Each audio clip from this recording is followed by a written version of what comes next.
Ravagers never fly solo, especially when they've got Black Panther on the team. Greetings friends and welcome to Screen Rant. The second episode of What If explores what might have happened had T'Challa become Starlord, and he and his fellow Ravagers take on the one and only Collector. And as you'd expect with a collection like his, the episode is basically one big Easter egg, so let's crack it open. I'm Greg Elliott, and here are the biggest MCU references we caught in episode 2 of What If. Starlord!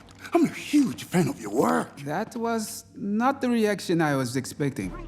The opening scene is almost a shot-for-shot retelling of the intro from Guardians of the Galaxy, until, well, it's not. And Korath has a much different reaction this time around when he realizes just who this ordinary junker he's dealing with is. And also note Star-Lord's mask has Black Panther-esque purple eyes, not red like they were originally, and Korath bows to him just like Bruce Banner did in Infinity War, with T'Challa giving him basically the same response.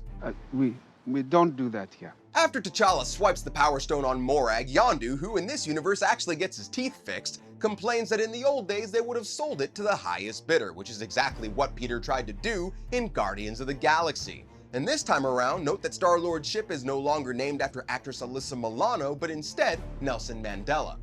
Kraglin and Taserface both return, as well as a very blonde Nebula, Drax, and even the Mad Titan himself, who seems to have thankfully left his genocidal ambitions behind and now works at the Ravagers' favorite bar, which we're thinking might be a nod to how it should have ended on YouTube, where Thanos works at the villain pub.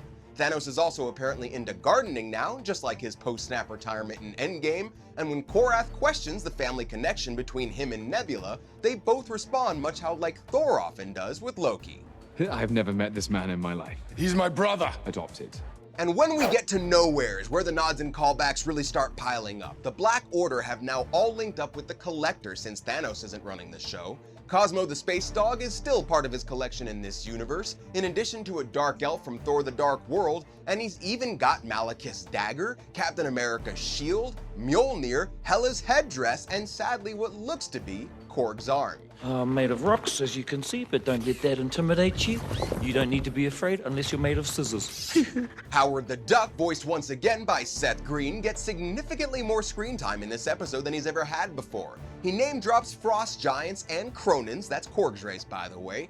He gets served by the same robotic bartender from Thor Ragnarok, and he even lays down roughly the same line he uses to schmooze the ladies in Guardians 2. You're out of luck until you've gone duck. After ditching his foul new friend, T'Challa finds himself in a hangar full of spaceships, including one from Wakanda.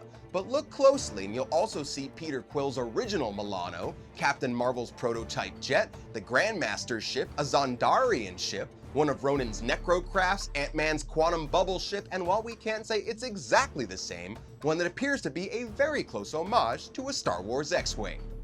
After getting beat by T'Challa and Yondu, the Collector gets an ending very similar to his sibling, the Grandmasters, from the end of Thor Ragnarok, and when the Ravagers finally return to Wakanda, there are a few other quick final cameos, including Queen Ramonda, Shuri, and Okoye.